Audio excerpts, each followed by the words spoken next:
Heavy leaden clouds blanketed the entire sky. Autumn had stopped playing with summer and fully asserted its rights. A hard rain was falling with no sign of stopping soon. Despite it was only noon, it felt like evening. Doris used to adore this weather.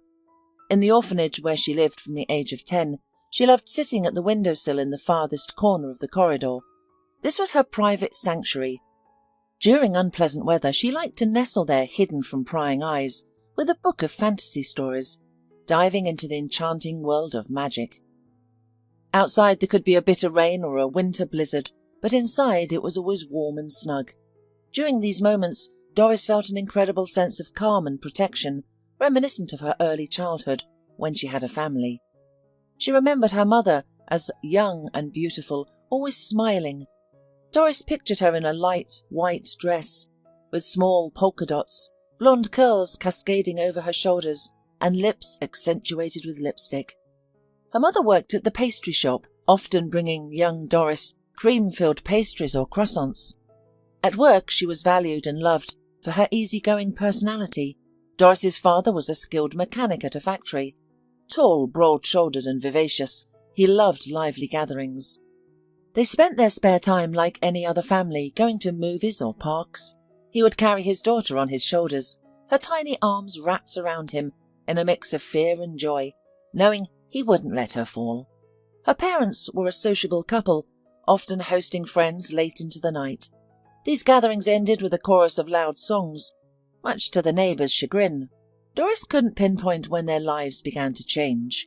Over time, some guests couldn't stand after the raucous parties. Mornings often revealed snoring bodies reeking of alcohol, a kitchen table littered with forgotten snacks, and a floor lined with empty bottles. Her mother seemed to care less about her appearance, applying thick powder to mask her puffy eyes. She'd wear clean, albeit unironed clothes, and trudge to work. Her father, even worse, was often unable to think or move in the morning. His frequent absences finally led to his dismissal, despite his talent and merits. Her mother was shouldering the entire family's burden, her once sparkling eyes devoid of their former light. All day, Doris's father did nothing but scold everyone, blaming them for his misfortune and drowning his sorrows in drink. It pained the girl to witness her parents' steady decline, but she was powerless to change the situation. Money was scarce, and soon Doris's classmates began to mock her worn-out clothes and derisively call her alcoholic's daughter. But unfortunately, the mother, weakened by alcohol too, couldn't endure such a life for long. One day, after a particularly hard day, she got drunk and never woke up. The doctors attributed her death to alcohol poisoning. Doris vividly remembers mourning her mother near her coffin. Now, her family essentially gone because her father had become a stranger to her. After the funeral, he spiraled further into his addiction, rarely sobering up. It was unclear where he got the money for alcohol and tobacco, but Doris never saw her father sober again. She would leave for school in the morning while he was still passed out on the sofa and return in the afternoon to find him already in the kitchen, setting up for another evening of drinking. He paid little attention to his daughter. Alcohol had transformed him into a zombie-like figure with a blue face, wandering eyes and shaking hands. However, this didn't last long. One day the girl returned from school to a shocking scene. A fire truck and an ambulance were parked near their entrance. The air was thick with the smell of burning, and around 30 bystanders were chattering loudly, pointing at what used to be their window. All that was left was a black charred hole, like a portal to hell. Her drunken father had fallen asleep with a lit cigarette, burning down the apartment and suffocating in the process. This is how Doris ended up in the orphanage. The constant noise and commotion of the orphanage wearied the quiet girl, who was still reeling from 2 funerals. A secluded spot by the window shielded her from the bothersome attention of the staff and other children. That's when she began to love this kind of weather. This gave her hope for the future. The weather would eventually calm and the sun would shine again. But now she was on the other side of the window, and the weather evoked entirely different emotions.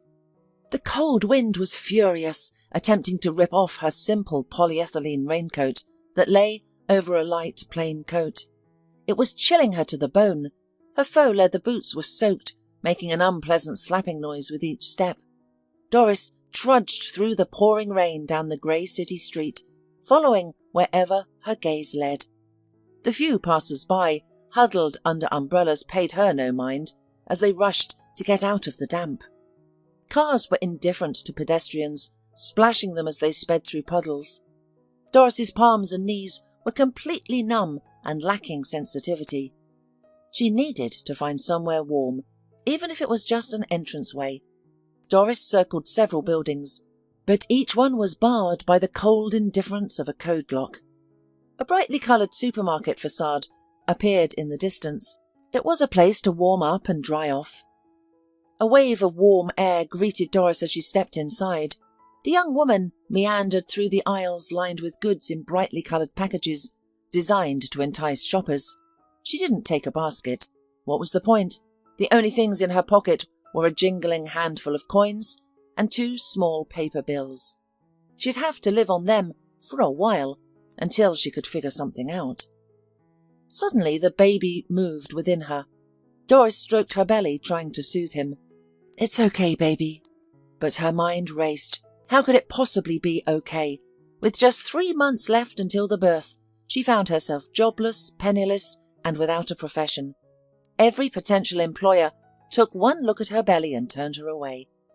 Even the lowest-paying jobs were out of her reach. And, understandably, no one wanted to hire an employee who would soon go on maternity leave. The situation was a stalemate. She used to laugh at the over-dramatized TV shows where the main character faced insurmountable problems all at once. She marveled at the wild imaginations of the screenwriters who came up with such intricate plot lines. She never thought such things happened in real life. And of course, she never imagined that she could find herself in such a situation. When did it all start? Probably with Claire. Claire was a carefree girl of Doris's age who ended up in the same orphanage during high school. Her mother was deprived of parental rights, but the girl did not grieve her too much. She was more bothered by the sudden loss of freedom she had enjoyed living with her mother. The nimble Claire ran away a few times. However, after each runaway, she always returned. She was entirely different from Doris, but she chose her as a friend for some reason. Claire often boasted about her past life, filled with parties, admirers, and their gifts. She was particularly fascinated by the material aspects of life. Before bedtime, Claire would share her dreams with Doris about becoming a model and earning a significant amount of money. She admired the model's glamorous and seemingly effortless lifestyle. Her ambition stemmed from her confidence in her looks, which she believed made her suitable for the modelling industry. Doris concurred with her new friend's perspective. Restless, Claire couldn't wait to leave the walls of the state institution. Doris was hesitant about taking such a drastic step, her fears holding her back, but Claire was unyielding, persisting with her arguments. What's in store for us here? A mediocre school, followed by a monotonous job as a seamstress or a cook. But you could be a model, seen by the whole world. Let's go. Your life is out there. The allure of a bright, promising future stirred their young spirits. Eventually, Doris yielded to Claire's persuasion, and they left their predictable world for one filled with dreams and uncertainties. Thus, one day, these 2 naive young dreamers walked into a modelling agency.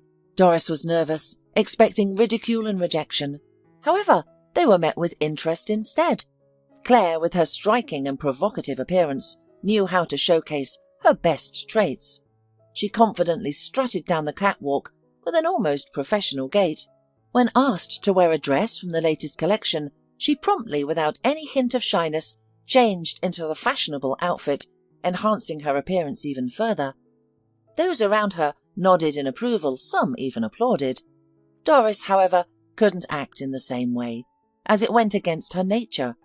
She began to regret agreeing to this adventure. People from the modelling agency scrutinised her like an item at a fair, openly discussing her flaws. She's attractive, even more so than the previous girl, but why so stiff? She's like a block of wood. Claire didn't appreciate the comparison. believing herself to be incomparable to her friend. Deep down, the seed of envy began to take root. Meanwhile, Doris started pacing back and forth, vehemently denying that she slouched or hunched, yet her shoulders slumped as if defending herself from numerous glares. Eventually, she was given a break.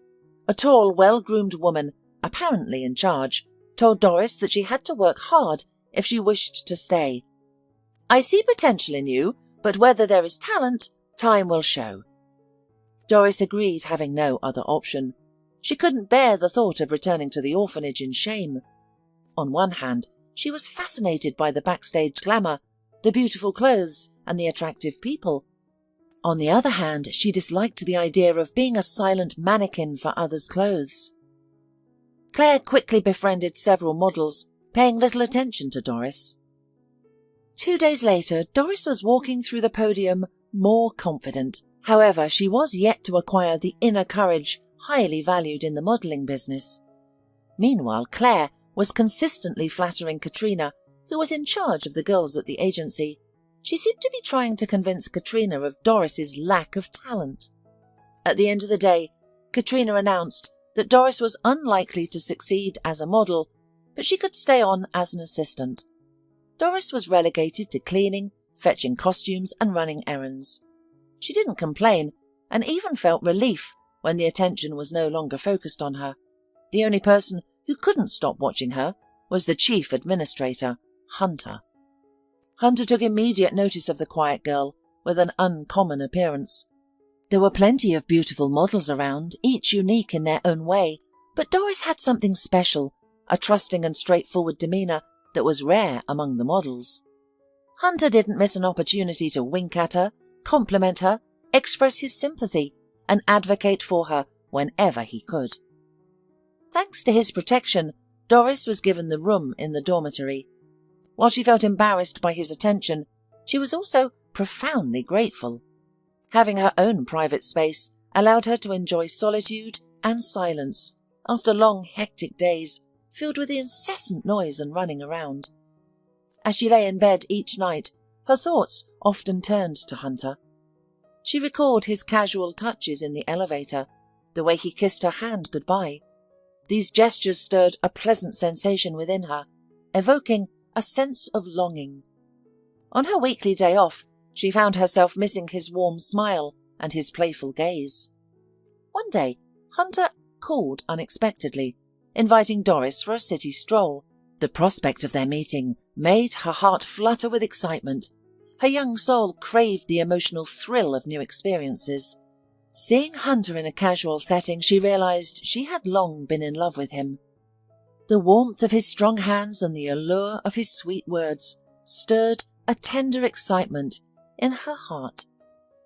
Love swept her into its exhilarating dance, leaving her no respite, and Doris didn't resist. She wholeheartedly embraced this relationship. She thought as though the entire world was created just for them, and nothing could stand in their way.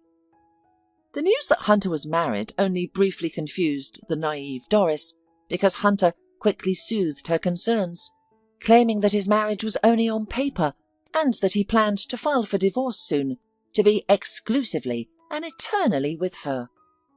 Everyone at work knew about their relationship, but tactfully remained silent. Only Claire looked at her ex-girlfriend with a sarcastic grin. She herself was already in full swing romance with a businessman. One time, Hunter became distant, citing heavy workloads and fatigue. Their meetings became less frequent and shorter. He started avoiding talks about the future, a stark contrast to his earlier promises of a prosperous life. And soon Doris realized that she was pregnant. The young woman welcomed her pregnancy, believing that Hunter would soon divorce his wife for her, as he had often claimed. Hunter, however, was taken aback by the pregnancy news. He started interacting with Doris only professionally, responding with irritation and rudeness to her attempts at private conversation. In addition, Doris noticed that he was now looking at another model, the way he had looked at her before. Doris refused to believe that Hunter had left her. She rationalized his behavior, attributing it to his workload and believing that he would become a kind and loving man again. She remained patient and hopeful as her belly grew, and then she saw Hunter leaving in his luxury car with a new girl, and the reality of her situation finally sank in. In the morning, she resolutely came to Hunter in the office to clarify their relationship, but he only rudely and coldly kicked her out the door. The following day she was laid off, accused of stealing a jewellery set. Doris wept, her tears smearing her cheeks, as she tried to assert her innocence. But the decision had been made. She had no doubt that Hunter, who sought to remove his former lover from sight, was behind this. Claire watched this chaos silently, relieved that her friend, a reminder of her past at the orphanage, would no longer be around. Katrina suggested that Doris leave amicably, avoiding involvement with the police. Of course, this meant she had to leave the dormitory. That's how, in that chilly autumn rain, she found herself in a store, seeking shelter to avoid the cold and potential sickness. The security guard began to watch her suspiciously. She had no shopping basket, but was visibly pregnant. For about 20 minutes, Doris wandered between the rows without selecting any items. Must be a thief. She's probably hiding stolen goods under her clothes, the guard thought, following her closely. Eventually, he approached her and asked gruffly, "Girl, do you need help choosing something?" Doris recoiled in fear, which only increased his suspicion. God, now I'll be thrown out of the store in disgrace, she thought. She went to the bread and cakes department and chose the most affordable bun. Although it cost her a few coins, she needed to eat. Even though she found it difficult to eat, she still forced herself to chew and swallow the vanilla-scented bun.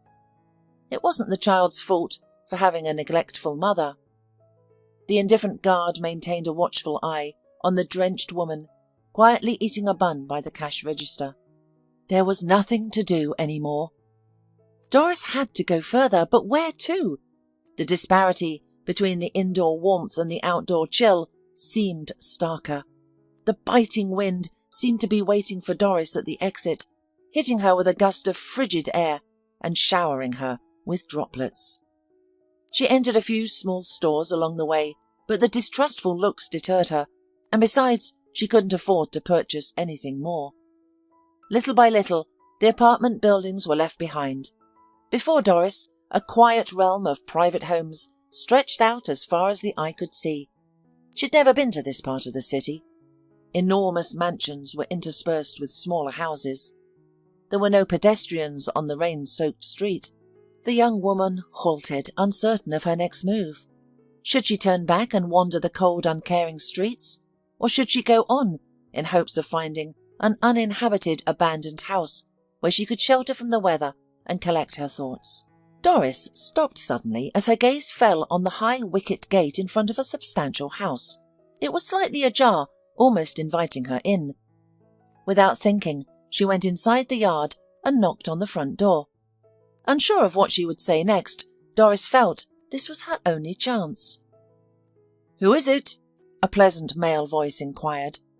"Hello, my name is Doris. I noticed your gate is open. May I come in to speak with you?"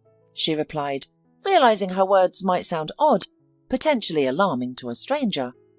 Surprisingly, the front door opened, revealing a tall, dark-haired man standing on the threshold. Doris's eyes were immediately drawn to the white bandage covering his eyes and making it difficult to determine his age. "I'm sorry, I'm not here to steal anything, don't worry. I just need a place to avoid the rain. May I come in to warm up and dry off?" It was impossible to discern the man's thoughts from his partially hidden face. Anticipating a potential rejection, Doris stood partially turned towards the exit. However, the man unexpectedly said, "Come in. There's a kitchen on the right. Let's have some tea." Navigating by touch, he moved deeper into the room, inviting the unexpected guest to follow. Realizing the man was completely blind, Doris kindly prepared a hot beverage. "My name is Sven. So what happened to you, Doris?" he asked casually, as if an old friend had visited. The blind host's unexpected hospitality touched the young woman. She was finally able to remove her damp outerwear and waterlogged shoes. The hot cup warmed her hands and her spirit. The stranger sitting across from her did not glare at her or insist on anything. The words came out of Doris's mouth by themselves. She shared her whole story openly. Her childhood in the orphanage, her work, her relationship with Hunter, and her pregnancy. "So you're expecting a child?" he suddenly asked with kindness in his voice. "You must be so happy." "Yes, happy," she sighed thoughtfully. He then revealed his longing for children. "And I always wanted children. My ex-wife got pregnant shortly after the wedding. I was so dreaming, so looking forward to this child, but at an early term there was a miscarriage. After that, there were no more successful pregnancies." His voice was tinged with sadness as he spoke. After a brief silence, he started to share his own story. He had owned a small plant for several years. 2 months prior, there had been an explosion in the lab while he was present there. A wave of hot chemical vapours had severely burned his face, particularly his eyes. The doctors were still uncertain if he would regain his sight. Soon after the accident, his wife, Bree, had promptly filed for divorce and property division. While Sven was hospitalised and struggling with depression, his ex-wife managed to seize most of their assets, including those to which she had no rights. Sven could not understand how Bree, once a cheerful and kind woman, had turned into a self-centred woman focused solely on money in just a few years after their wedding. Engrossed in his business, he failed to notice that his young wife had made new idle friends. Their life revolved around maintaining a lifestyle focused on gyms, beauty salons, trendy diets, supplements and expensive self-development training. Eventually, she lost interest in her husband and their home. Unsatisfied with all this situation, Sven decided to reduce Bree's expenses to ground her in reality, but this only infuriated her. Their relationship soured further, and Sven's sudden disability clarified their who was who. Alone in a large empty house, Sven withdrew into himself. He dismissed all the servants, save for a maid who cleaned and did laundry on Thursdays. He always ordered food delivered to his house, and all day long he listened to music and audiobooks. His time passed monotonously and tediously, and he saw no hope or light in his future, both literally and figuratively. Doris felt sympathy for the unfortunate man. His kindness and sincerity towards a strange woman from the street, whom he couldn't even see, deeply moved her. Sven remained silent for a moment, seemingly wrestling with a difficult decision. "Doris, I have a proposal for you," he said hesitantly. "Would you consider living here and posing as my wife for a while?" Doris was taken aback. Did all men have the same intentions? "What do you mean?" she asked, her tone defiant and ready to leave the house of this seemingly perverse man. Preferring the streets seemed a better option. "You've misunderstood me," Sven briefly explained. "I mean, would you act as my assistant in public and be my eyes? I have an important deal coming up, and I've begun to doubt my employees. I suspect my ex-wife has bribed them to take over my business. She isn't content with less, she wants everything. I need someone I can trust." Doris sighed with relief, her initial fears alleviated. "Why did I immediately assume the worst?" she thought. "Sven already has enough to deal with, and here I am with my foolish assumptions." "Thank you for the offer. I won't let you down," she assured him.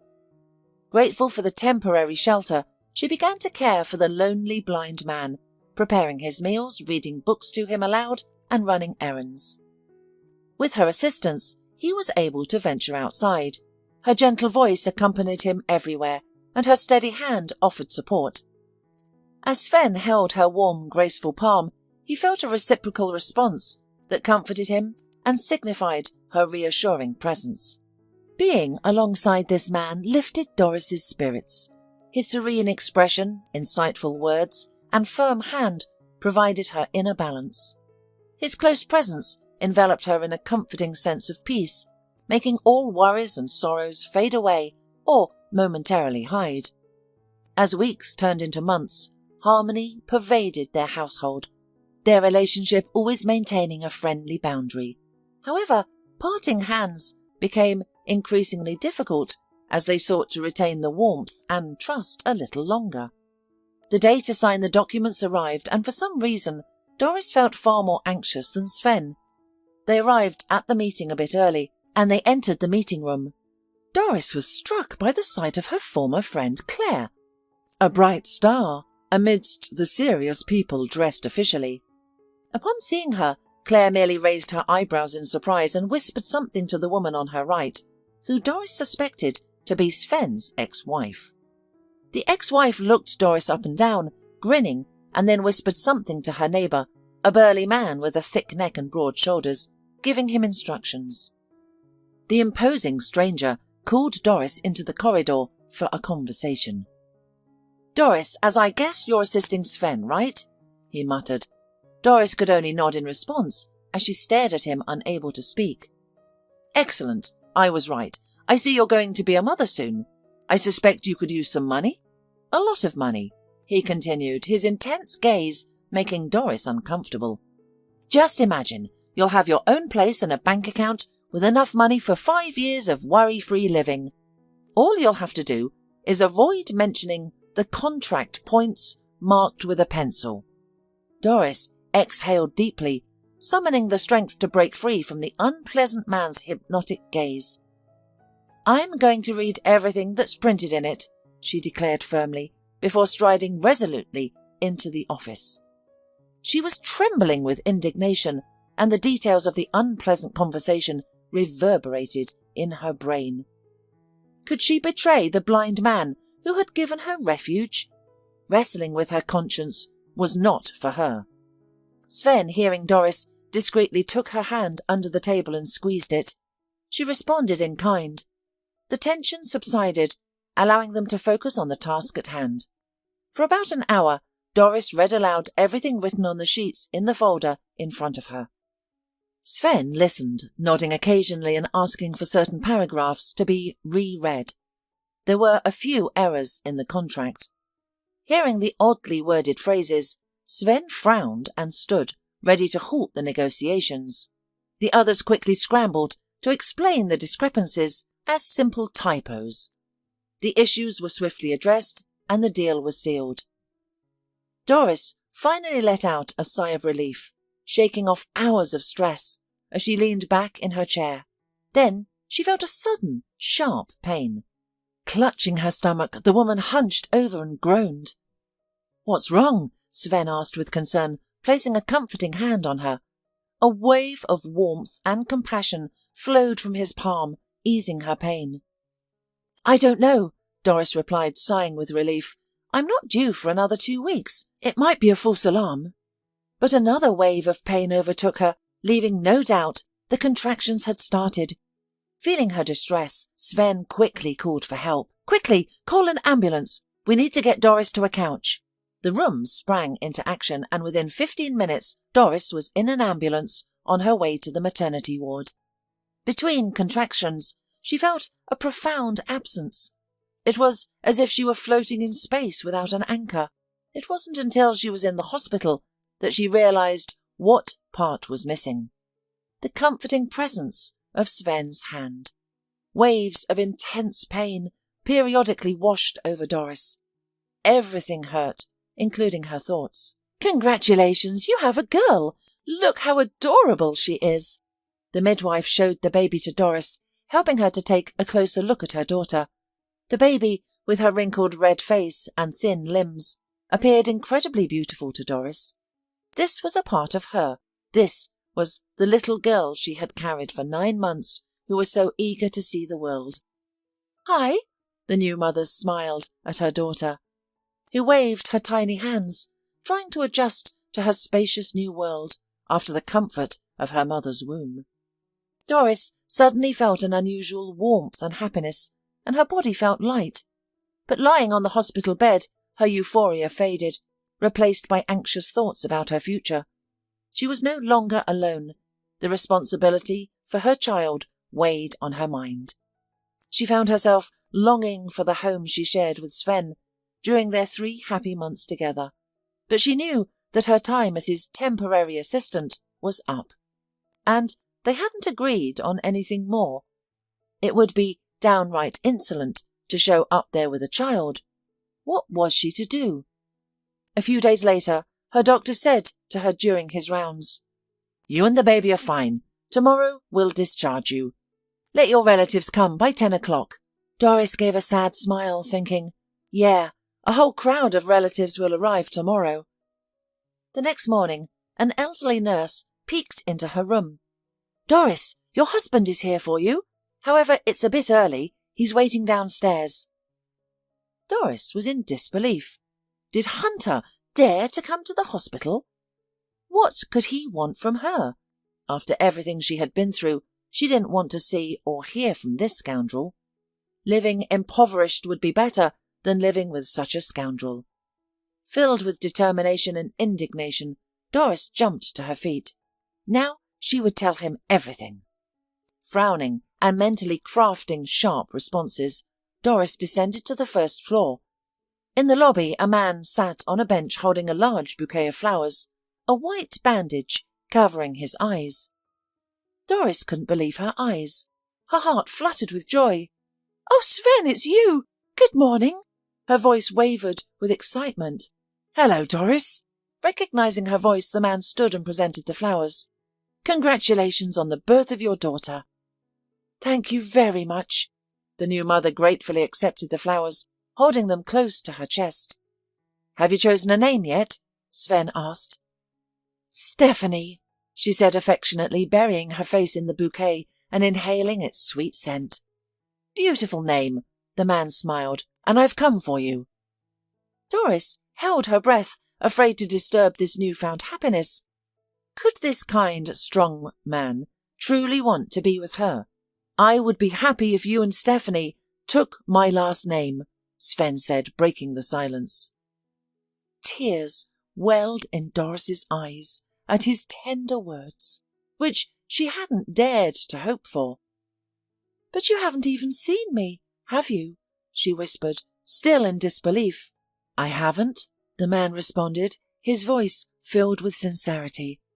"But I feel like I've known you all my life, even before we met. You're my soulmate. I love you." Overwhelmed, Doris threw herself into his arms, crying. "I love you too. You are the best man in the world," she whispered in his ear. They held each other until the nurse interrupted their embrace. "Hey, you two, are you going to take the child or not?" Doris and Sven, laughing, finally broke their tight embrace. They returned home with the baby and soon got married. Sven helped Doris take care of the little girl, and, unusually, she would quickly calm down in his arms. But with time, the man felt his limitations more acutely. "Doris," he said to her one day, "I've decided to have the surgery. I'm willing to risk it to become a fully capable husband and father. The doctors can't guarantee anything, but I want to try." Doris hugged her husband, then carefully removed his bandage and lovingly kissed his face, marred with burn scars. "Just promise me, if it doesn't work out, you won't be upset. I need you just as you are," she whispered, pressing herself against him. On the day of the surgery, Doris was a bundle of nerves. She paced anxiously in the hospital corridor, approaching every passing medic in hopes of hearing some news. Finally, the doctor emerged with a smile and gently patted her shoulder. "The surgery went well. Don't worry, we'll remove the dressing in a week. Until then, he needs to stay here for observation." Relieved, Doris exhaled, though her nerves remained. She longed to sit beside Sven all night, holding his hand, but the doctor disagreed, and Stephanie wouldn't allow it. She'd have to be patient. A week later, Sven was noticeably anxious before the significant event, clenching and unclenching his hands in an attempt to tame his emotions. His fate would soon be decided, and the course of his future life would become clear. The doctor had reassured him, but Sven detected a lack of confidence in his voice. The man held his breath, attuned to the conversation and activities around him. "You can open your eyes, but slowly, please," the doctor stated. Hesitant, fearing disappointment, Sven clenched his fists and slowly opened his trembling eyelids. Bright light burst into his vision, blinding him momentarily. Except for a white spot, he saw nothing. But gradually, the world around him began to take on a hazy form. To his right was a short, bald man in a white coat. To his left was a pretty, blonde-haired young woman carrying a baby. Her face was lit with a radiant smile, and from her lips came the familiar, beloved voice. "How are you, dear?" Blinking to confirm the reality of this miraculous vision, Sven replied, "I never realized how beautiful you are."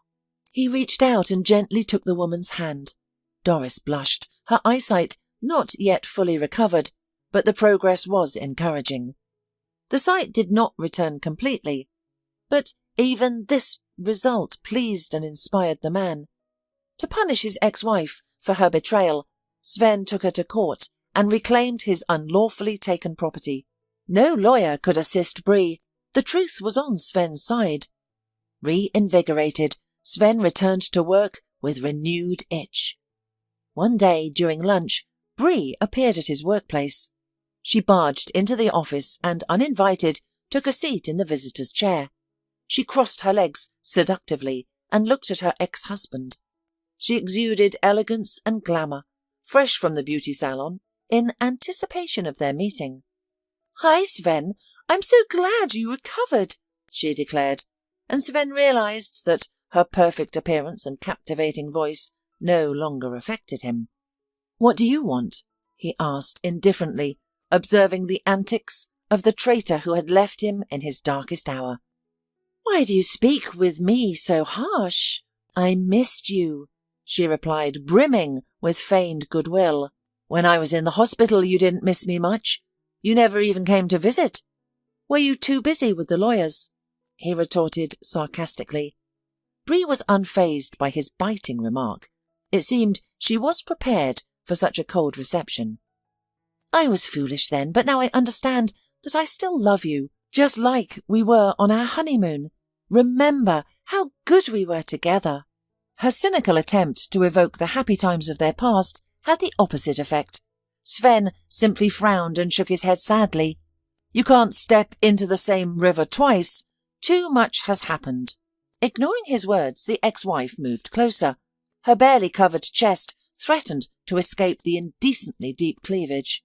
"I'm still the same Bree, the one you loved and passionately kissed on those hot nights," she purred seductively. She attempted to embrace him and kiss him, but Sven firmly pushed her away. "Stop this circus," he said. "I now understand your capabilities. Nothing can change. Everything is lost irrevocably."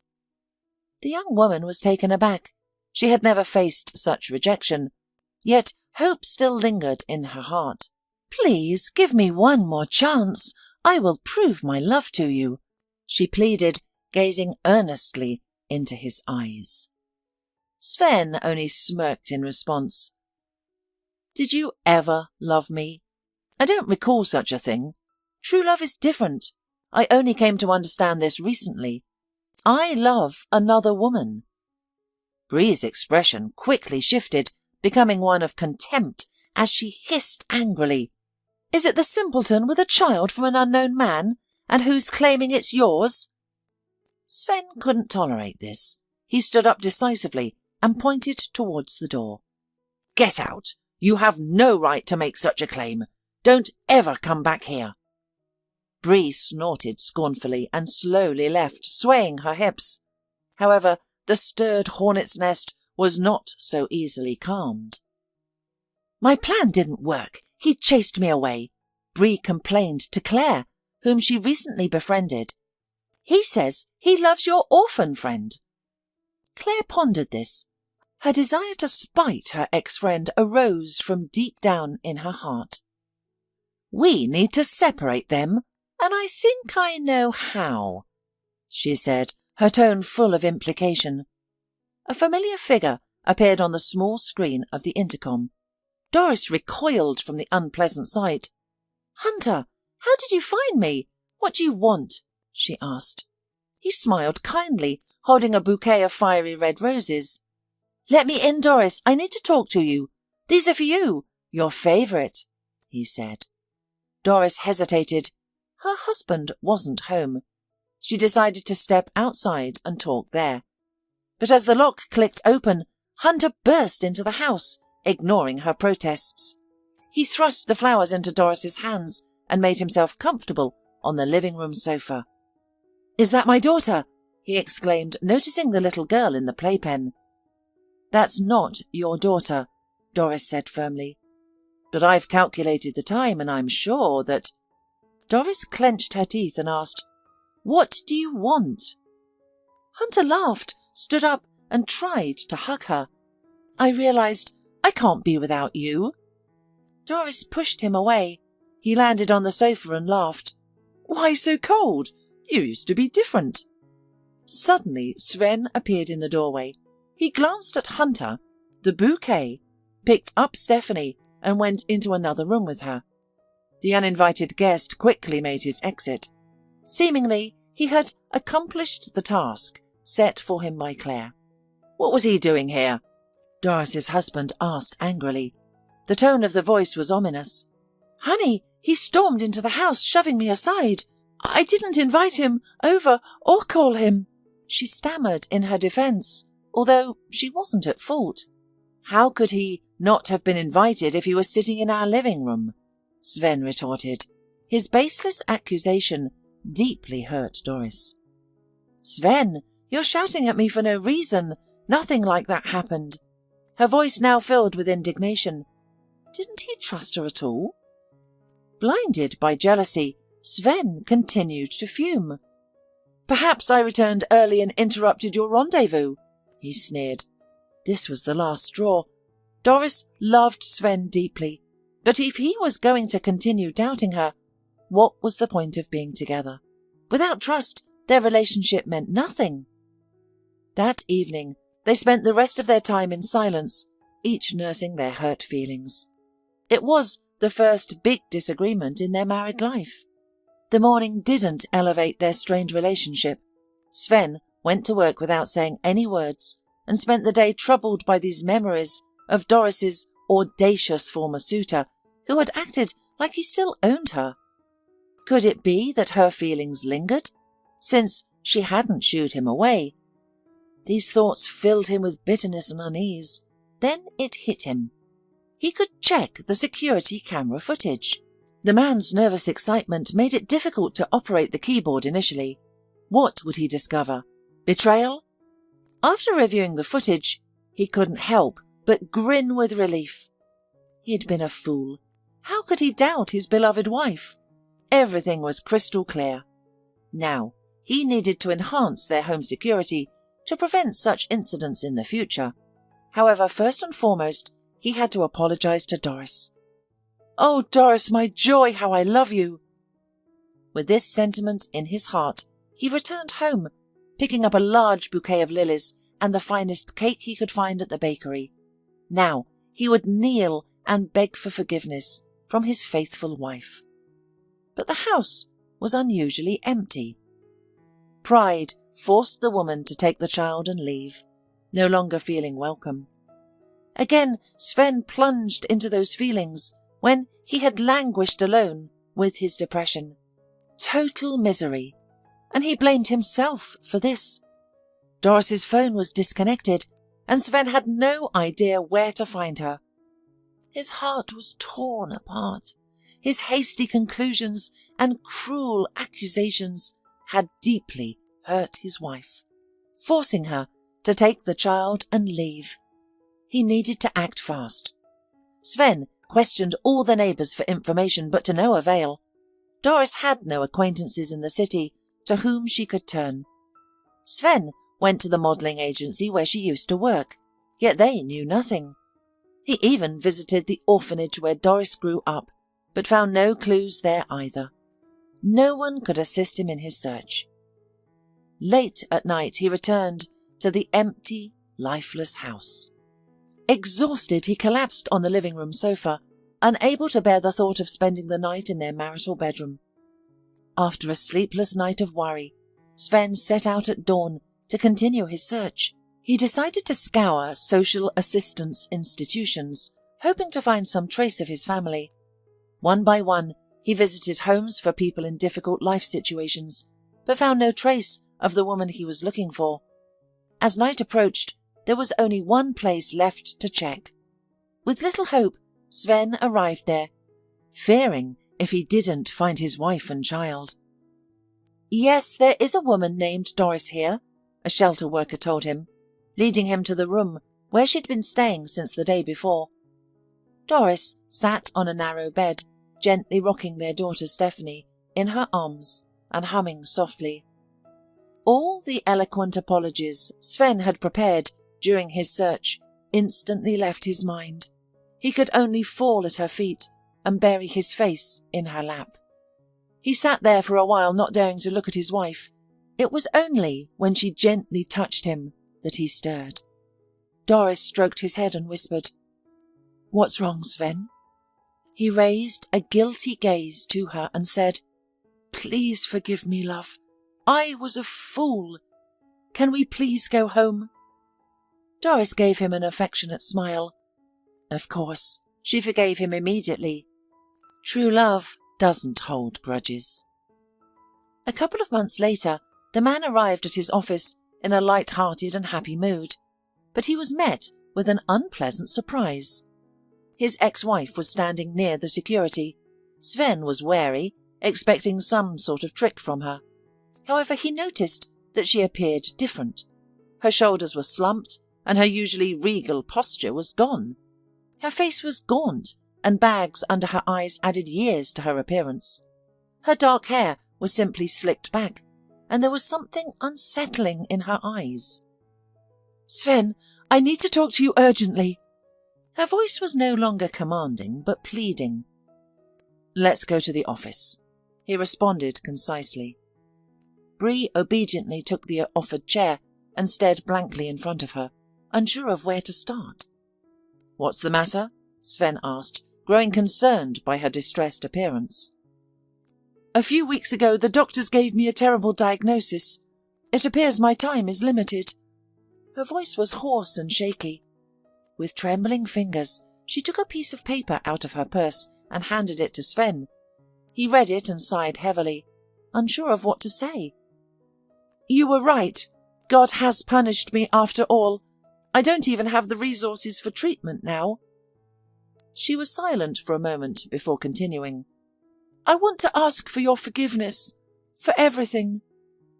"If you're talking about the property, I've restored justice and returned what you had stolen," said her ex-husband, who genuinely felt sorry for Bree. Stripped of all pretense and artificiality, she was just an ordinary woman, tormented by illness. "You don't know everything," she said slowly.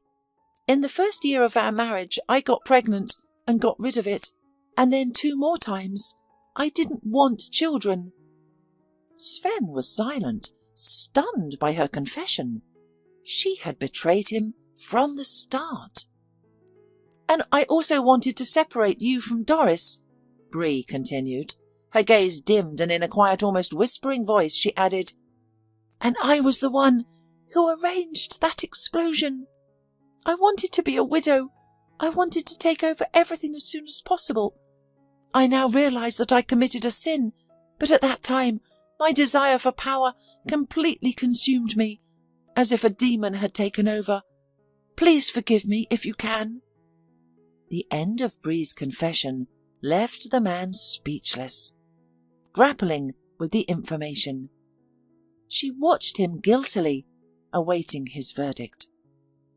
Finally, Sven managed to say, "I'll give you the money for treatment as much as you need, but I might never forgive you. You're a terrible person, a monster in human form." While this was happening, Stephanie slept peacefully, smacking her tiny lips in her sleep. Doris watched her with admiration. The baby was growing so quickly, developing new skills, not just day by day, but hour by hour. Doris wanted to take in and remember every first. Her first word, her first tooth, her first wobbly step. Sighing, the woman left the room and went into the living room. She turned on the TV quietly and picked up her unfinished knitting, a small pink cap for Stephanie. Sven came over and sat on the sofa, hugging his wife. "Are you watching those fairy tales again?" he asked, teasing her. Doris smiled warmly. "Yes, I've loved fiction since I was a child. And isn't our life like a fairy tale? I'm fortunate enough to meet you." Saying this, the woman tenderly kissed her Prince Charming. Outside, the rain fell softly, lulling the loving couple gathered around the family hearth. They were certain, now more than ever, that after the storm, the sun would surely return, warming them with its rays.